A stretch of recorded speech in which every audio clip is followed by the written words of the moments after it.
आइए मेरे प्यारे दोस्तों, आप सभी का हमारे यूट्यूब चैनल SRK पे सभी लोगों का स्वागत है।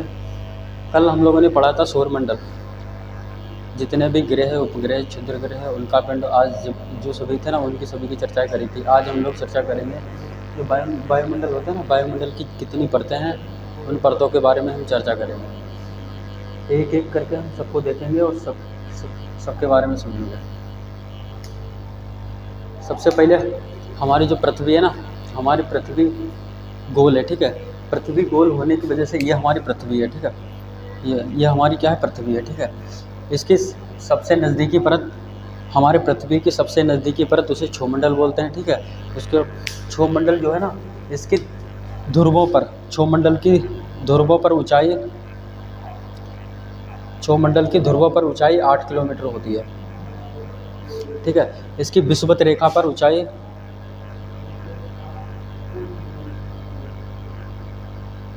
इसकी विषुवतीय रेखा, इसकी कितनी विषुवतीय रेखा पर ऊंचाई इसकी 18 किलोमीटर होती है, सही ना। क्षोमंडल जो हमारी होती है, सबसे हमारी पृथ्वी की सबसे निचली परत होती है, करीबी परत, ठीक है। इसकी ध्रुवों पर 8 किलोमीटर ऊंचाई होती है और विषुवतीय रेखा पर 18 किलोमीटर ऊंचाई होती है। इसकी औसतन ऊंचाई कितनी होती है? इसकी औसतन ऊंचाई 14 किलोमीटर होती है, ठीक है। 14 किलोमीटर इसकी औसत ऊंचाई 14 किलोमीटर होती है। हमारे क्षोमंडल जो परत है ना, इसमें कौन कौन सी घटनाएं होती हैं, इसके बारे में हम चर्चा करेंगे। सबसे पहले तो यह हमारी पृथ्वी से सबसे नज़दीकी परत है, ठीक है। और इसमें सबसे ज़्यादा जो भारी गैसें होती हैं, भारी गैसें हमारी कौन सी होती है? CO2 सबसे भारी गैस है, ठीक है। यह भारी गैस होने के कारण यह पृथ्वी के क्षोमंडल में ही पाई जाती है, ठीक है। क्योंकि ये सूर्य के प्रकाश को ऑब्जर्व करती है, ठीक है। इसीलिए इसे ग्रीन हाउस प्रभाव भी कहते हैं। ग्रीन हाउस श्रेणी के अंतर्गत रखा जाता है इसको, ठीक है। और इसमें क्या होता है? इसमें आंधी तूफान की घटनाएं होती हैं। आंधी तूफान, इसमें आंधी तूफान की घटनाएं होती हैं और सभी मौसम संबंधित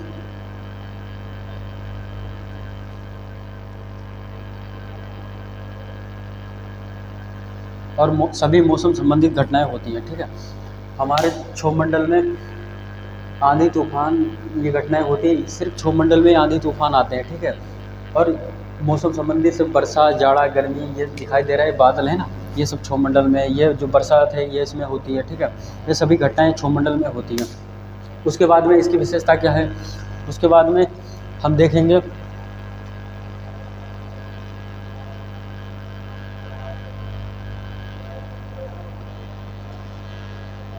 क्षोमंडल को एक और नाम से जाना जाता है,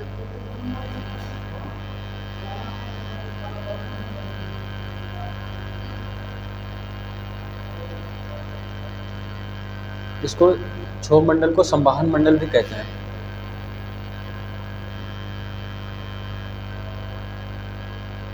क्षोमंडल को संवहन मंडल भी कहते हैं।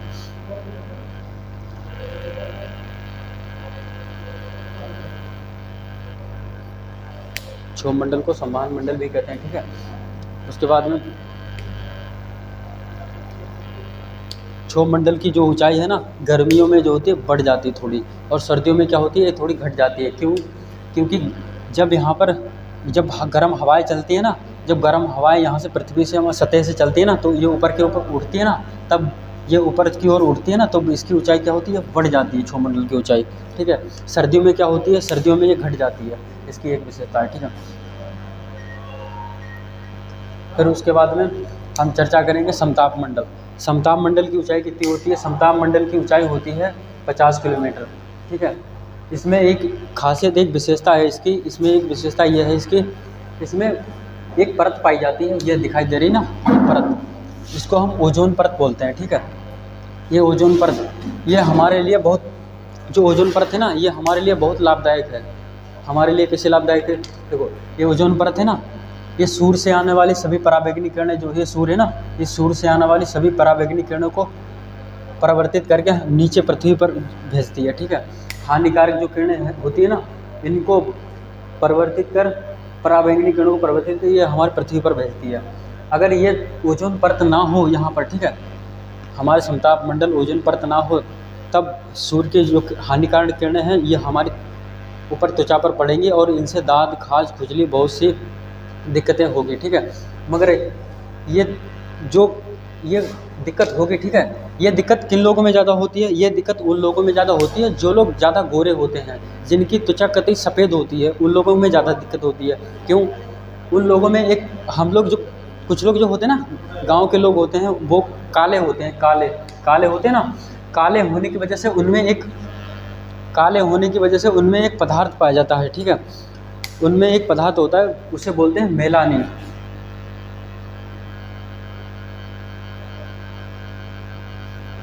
जो काले लोग होते हैं ना, उनमें मेलानिन पदार्थ होता है। इस मेलानिन पदार्थ को ये पराबैंगनी किरणें हैं, उनको ज़्यादा नुकसान नहीं पहुंचा सकती हैं, इसलिए हम लोगों पर इतना ये ज़्यादा हानिकारक नहीं है। बट उन लोगों के लिए बहुत ज़्यादा हानिकारक है। जैसे आपने देखे होंगे अंग्रेज, जिनकी त्वचा कतई सफ़ेद होती है, ठीक है, कतई सफ़ेद होते हैं ना, उनमें ये नहीं पाया जाता है, उनके लिए ये बहुत हानिकारक है। उन पर अगर उनके ऊपर ये किरणें पड़ी तो उनको जरूर बहुत ज़्यादा मतलब दाद, खाज, खुजली तैयार करेंगी और इनसे बहुत सी बीमारियां करेंगी, ठीक है। मगर ये होती हैं हानिकारक हैं, इसलिए जो ओजोन परत होती है ना, इस परत जो होती है हमारी सुरक्षा कवच होती है, ठीक है। ओजोन परत जो होती है ना, इसकी मोटाई कितनी होती है? ओजोन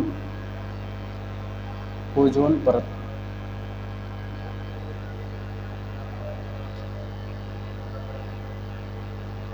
ओजोन परत होती है ना, इसकी मोटाई 15 किलोमीटर से 35 किलोमीटर इतनी होती है, ठीक है। ओजोन परत की मोटाई कितनी होती है? 15 किलोमीटर से 35 किलोमीटर तक होती है।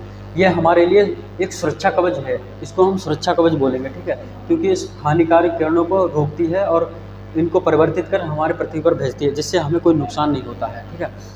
और क्या होता है, जो समताप मंडल होते हैं ना, इसमें कोई भी मौसम संबंधी घटनाएं नहीं होती है, ना यहाँ पर बारिश होती है, ना तूफान होता है, ना आंधी आती है, ये सभी घटनाएं नहीं होती हैं, ठीक है। यहाँ पर क्या है, यहाँ पर वायुयान उड़ने की आदर्श दशा है, ठीक है, यहाँ पर वायुयान उड़ सकते हैं, ठीक है। वायुयान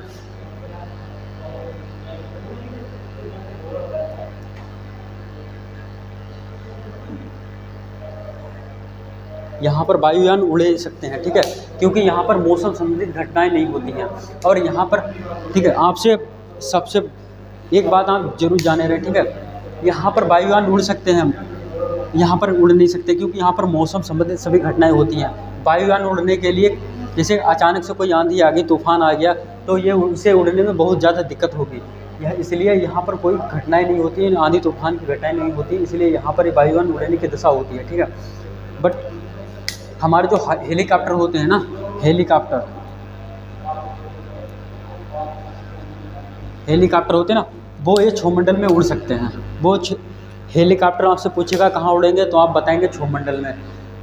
आपसे पूछेगा वायुयान कहाँ उड़ते हैं, तो आप बताएंगे समताप मंडल में। क्यों समताप मंडल में उड़ेंगे? क्योंकि यहाँ पर मौसम संबंधी घटनाएं नहीं होती हैं, इसलिए यहाँ पर वायुयान उड़ने की आदर्श स्थिति होती है, ठीक है। और हेलीकॉप्टर यहाँ पर उड़ सकते हैं, ठीक है। हेलीकॉप्टर को इनको मौसम संबंधित कोई वो नहीं होती है, ठीक है, क्योंकि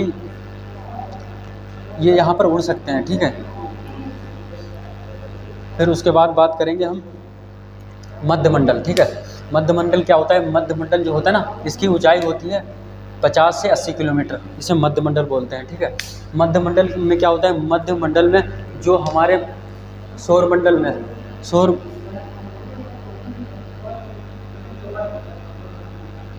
जो हमारे सौरमंडल है ना, उसमें जो उल्का की घटनाएं होती हैं, जैसे हम लोग बोलते हैं उल्का घटना, जैसे टूटा हुआ तारा है, कभी कभी आपने देखा होगा उल्का पिंड जो हमारे वायुमंडल में नीचे आता है, ठीक है, ये हमारे वायुमंडल पर प्रवेश करता है, ठीक है, तब ये हमें दिखाई देता है टूटा हुआ तारा। और ये आते आते इतनी स्पीड से आता है, इसमें एक दूसरे से घर्षण होता है। घर्षण होने के कारण क्या होता है, इसमें आग लगना स्टार्ट हो जाती है। जब इसमें आग लगती है तो एक चमकता हुआ तारा हुआ दिखाई देता है, ठीक है, चमकता हुआ तारा दिखाई देता है, इसको ही टूटा हुआ तारा बोलते हैं। बट इसमें आग लगने से ये कभी कभी ये होता है, कभी कभी यहाँ पर ये उल्का की घटनाएं होती हैं, यहाँ पर आग लगना स्टार्ट होती है, ठीक है। कभी कभी ये जो आग है ना, और यहाँ पर पृथ्वी पर आते आते ये ख़त्म हो जाते हैं, नष्ट हो जाते हैं। कभी कभी ये होता है कि ये डायरेक्ट आग लगी हुई है पृथ्वी पर गिरते हैं, ठीक है, यहाँ से चलते हैं ना तो यहाँ पृथ्वी पर आकर गिरते हैं, तो यहाँ पर एक गड्ढा बना लेते हैं। इस तरह से जब कोई भी चीज़, बड़ी चीज़ गिरेगी ना तो छोटा गड्ढा जरूर बनाएगी बड़ा, ठीक है, उस गड्ढे को हम क्रेटर बोलेंगे। जिस स्थान पर उल्कापिंड गिरता है ना उस स्थान पर एक बड़ा सा गड्ढा बना लेता है, उस गड्ढे को हम क्रेटर बोलते हैं। इस बात को ध्यान रखिएगा। आपसे पूछेगा एग्जामिनर कि उल्का की घटनाएं कहाँ होती हैं, आप बताएंगे मध्यमंडल में होती है। मध्यमंडल की ऊंचाई कितनी होती है, 80 किलोमीटर ऊंचाई होती है, ठीक है। देखो एक बार फिर से सुनेंगे सब लोग ध्यान से, ठीक है। सबसे पहले पृथ्वी से सबसे निचली परत कौन सी, क्षोभमंडल। इसकी लंबाई ध्रुवों पर 8 किलोमीटर और विषुवत रेखा पर 18 किलोमीटर। इसकी औसत ऊंचाई 14 किलोमीटर होती है, ठीक है। औसत ऊंचाई कितनी होती है, 14 किलोमीटर होती है। इसमें मौसम संबंधित सभी घटनाएं होती है, ठीक है, जैसे आंधी, तूफान, वर्षा, ठीक है, ये सभी इसमें घटनाएं होती हैं। और इसमें जो भारी गैसें हैं ना वो हमारी सभी क्षोभमंडल में पाई जाती हैं, जैसे CO2 हमारी भारी गैस होने के कारण ये पृथ्वी की सतह पर पाई जाती है क्षोभमंडल में, ठीक है। ये सूर्य के प्रकाश को ऑब्जर्व करती है, इसीलिए इसे ग्रीन हाउस श्रेणी में रखा जाता है। उसके बाद हम बात करेंगे समताप मंडल की। हमारा समताप मंडल होता है ना, समताप मंडल में एक परत पाई जाती है ओजोन परत, जो हमारे लिए सुरक्षा कवच का काम करती है, ठीक है, सुरक्षा कवच का काम करती है। और ओजोन परत जो होती है ना उसकी मोटाई 15 किलोमीटर से 35 किलोमीटर इसकी मोटाई होती है, ठीक है। और जो ओजोन परत होती है ना इसको क्षति पहुंचाने वाली गैस होती है, उस गैस को हम क्लोरोफ्लोरोकार्बन बोलते हैं ना।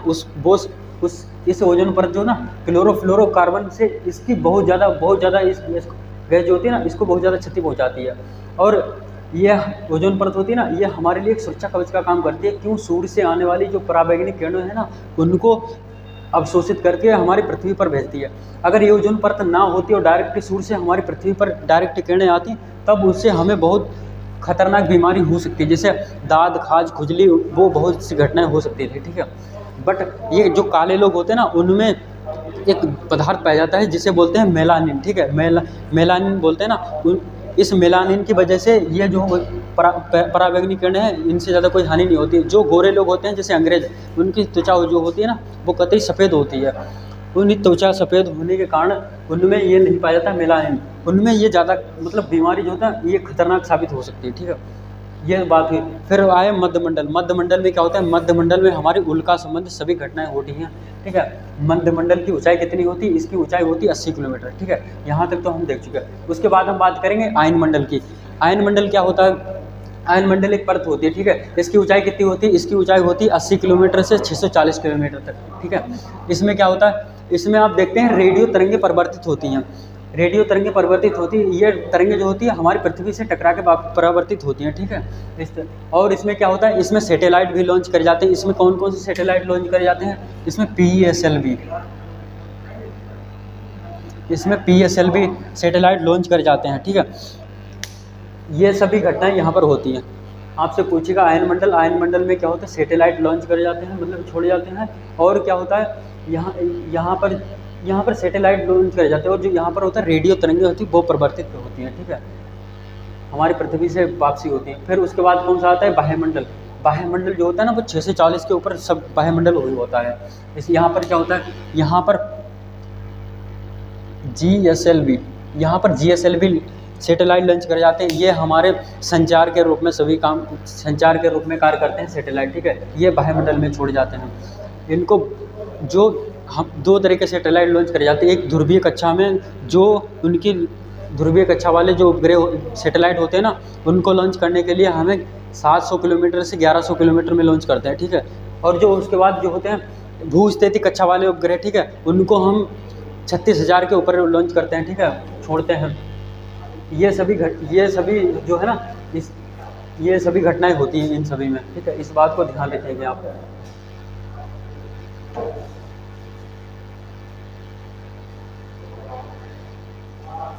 और इसके बाद जो क्षोभमंडल है ना इसको तो ध्यान रखेंगे। इसके बाद आप एक बात और ध्यान रखेंगे, खासकर जैसे कभी कभी एग्जामिनर आपसे क्षोभमंडल ना देखे, इनका इंग्लिश में नाम पूछता है अंग्रेजी में, ठीक है। इसको अंग्रेजी में क्या बोलते हैं, इसको अंग्रेजी में क्या बोलते हैं, इसको इंग्लिश में क्या बोलते हैं, इसको, ठीक है। इनका भी आपको ध्यान रखना होगा, ठीक है। जैसे कि क्षोभमंडल है ना इसको अंग्रेजी में हम बोलते हैं स्ट्रेटोस्फीयर, ठीक है। स्ट्रेटोस्फीयर समताप मंडल को सॉरी, क्षोभ मंडल को हम ट्रोपोस्फीयर, समताप मंडल को स्ट्रेटोस्फीयर और मध्य मंडल को मेसोस्फीयर, आयन मंडल को आयनोस्फीयर, ठीक है, और बाह्य मंडल को बाह्यस्फीयर, एक्सोस्फीयर बोलते हैं, ठीक है। ये सभी होते हैं, ठीक है।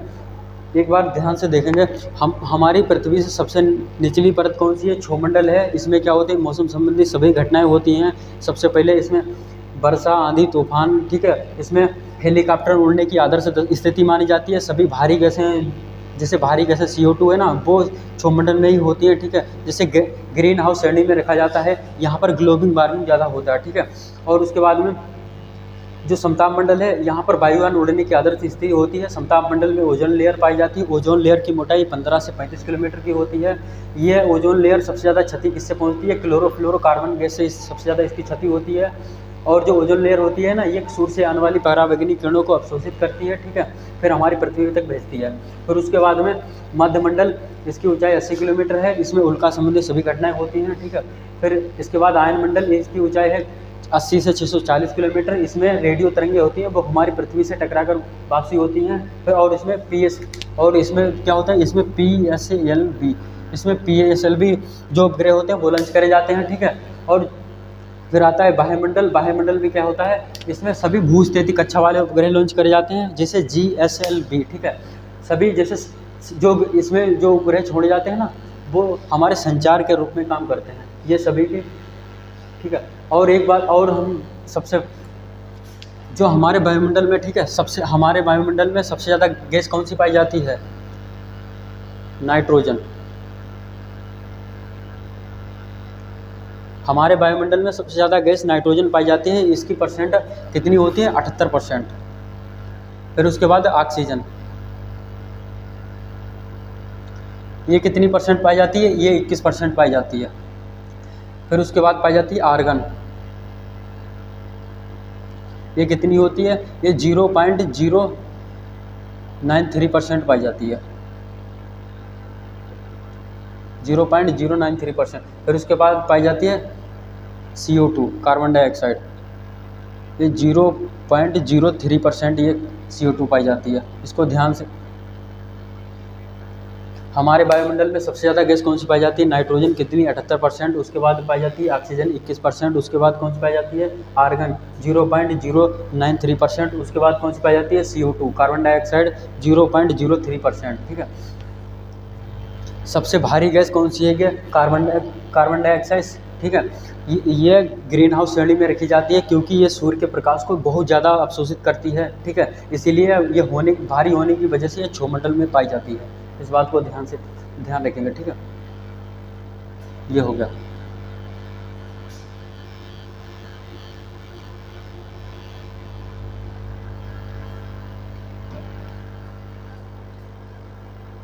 देखो, हमने बताया ना, हेलीकॉप्टर संबंधित घटनाएं होती है ना, वो कहाँ होती है? क्षोभ मंडल में। हेलीकॉप्टर है कहाँ उड़ता है? क्षोभ मंडल में उड़ता है ना। और जो समताप मंडल होता है ना, इसमें क्या उड़ता है? इसमें हवाई जहाज होता है, वायुयान। ये हवाई जहाज, वायुयान यहाँ उड़ते हैं। क्यों उड़ते हैं यहाँ पर? यहाँ पर कोई मौसम संबंधित घटना नहीं होती यहाँ पर, इसलिए जो वायुयान उड़ने की आदर्श स्थिति मानी जाती है। और जैसे मान लिया हम हेलीकॉप्टर को यहाँ पर उड़ा सकते हैं, कोई नहीं यहाँ पर उड़ सकता है हमारा हेलीकॉप्टर। जैसे मान लिया हम यहाँ पर कोई भी लड़ाकू विमान यहाँ पर उड़ाएंगे, अगर हमने कोई भी बमबारी करी यहाँ से, तो हम यहाँ से कोई बमबारी करेंगे, ये ज़्यादा ऊंचाई होने पर हम कोई बमबारी करेंगे, हमें गिराना, मान लिया हमें गिराना है दिल्ली में, ठीक है, और वो हम वहाँ गिराएंगे और वो गिरे जाके कहीं दूसरी जगह, दूसरे शहर में, तो यहाँ पर दूरी होने के कारण यहाँ पर इसको नहीं उड़ाया जा सकता। जब यहाँ हमारे क्षोभ मंडल में उड़ सकता है तो हमें ऊपर उड़ाने की ज़रूरत क्या है, ठीक है। तो हेलीकॉप्टर कहाँ उड़ाएंगे हम? क्षोभ मंडल में। वायुयान कहाँ उड़ाएंगे? समताप मंडल में। इस बात को ध्यान रखेंगे। और समताप मंडल में क्या होता है?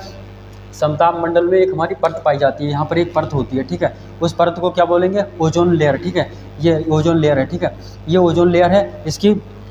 इसकी मोटाई कितनी होती है? इसकी मोटाई होती है 15 किलोमीटर से 35 किलोमीटर, ठीक है। ये सूर्य से आने वाली पराबैंगनी किरणों को क्या करती है? अवशोषित करती है और हमारी पृथ्वी पर भेजती है, ठीक है। ये जो ओजोन लेयर है ना, ये सबसे ज़्यादा क्षति इससे किससे होती है? क्लोरोफ्लोरोकार्बन जो गैस होती है उससे सबसे ज़्यादा नुकसान होती है। और हमने बताया मध्यमंडल जो होता है ना, ये मध्यमंडल है। ये जो उल्का की घटनाएं हैं, ये जो उल्कापिंड ये जल रहे हैं, ठीक है, ये टूटे हुए तारे कभी कभी दिखाई देते हैं, ये उल्का की घटनाएं कहाँ होती हैं? मध्यमंडल में होती है, ठीक है। उसके बाद हमने बताया था ये तापमंडल या इसे हम बोलेंगे आयन मंडल, ठीक है। तापमंडल या आयन मंडल, इसको एक ही नाम दिया गया, ठीक है। इस यहाँ पर क्या होते हैं, हमने बताया ना PSLV, यहाँ पर PSLV ये सैटेलाइट ना ये लॉन्च करे जाते हैं, यहाँ पर छोड़े जाते हैं, ठीक है। उसके बाद हमने बताया था वायुमंडल जो होता है ना, यहाँ पर भी ये उपग्रह छोड़े जाते, लॉन्च करे जाते हैं। यहाँ पर वो उपग्रह, यहाँ पर GSLV ये उपग्रह लॉन्च करे जाते हैं, बी है, ठीक है। GSLV ये भूस्थितिक कक्षा वाले उपग्रह होते हैं और ये ध्रुवीय कक्षा वाले उपग्रह होते हैं। ये हमारे संचार के रूप में सभी काम करते हैं। ये जो उपग्रह होते हैं, ये सैटेलाइट यहाँ PSLV कहाँ, आयनमंडल या तापमंडल में, GSLV वायुमंडल में। इसकी ऊंचाई कितनी होती है, इसकी ऊंचाई ध्रुवों पर 8 किलोमीटर, विषुवत रेखा पर 18 किलोमीटर, इसकी औसत ऊंचाई क्षोमंडल की 14 किलोमीटर, समताप मंडल की ऊंचाई 50 किलोमीटर, ठीक है। मध्य मंडल की ऊंचाई 50 से 80 किलोमीटर, फिर आयन मंडल या तापमंडल की ऊंचाई 80 से 640 या 700 किलोमीटर, कहीं कहीं 640 होता है, कहीं कहीं 700 किलोमीटर है, ठीक है। उसके बाद 640 के बाद या 740 के बाद जो जितनी बाहर ऊपर, फिर उतनी जितनी भी ऊंचाई है सब वायुमंडल है, ठीक है। ये सभी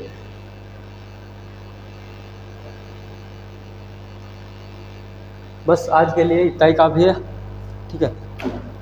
आप इसके बारे में हमने बताया, और ध्यान से अगर आप पढ़ेंगे ना कोई दिक्कत नहीं होगी। सभी चीज़ें हैं विधिवत रूप से, क्षोममंडल है, समताप मंडल, इतनी हमारी वायुमंडल में परत पाई गई है, ठीक है। इनमें किसकी क्या विशेषता है उसको बस हमने बताया, ठीक है।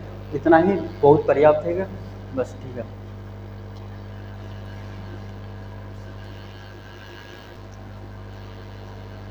हाय मेरे प्यारे साथियों, ठीक है। अगर वीडियो पसंद हो, ठीक है, तो इसको लाइक शेयर सब्सक्राइब जरूर करें।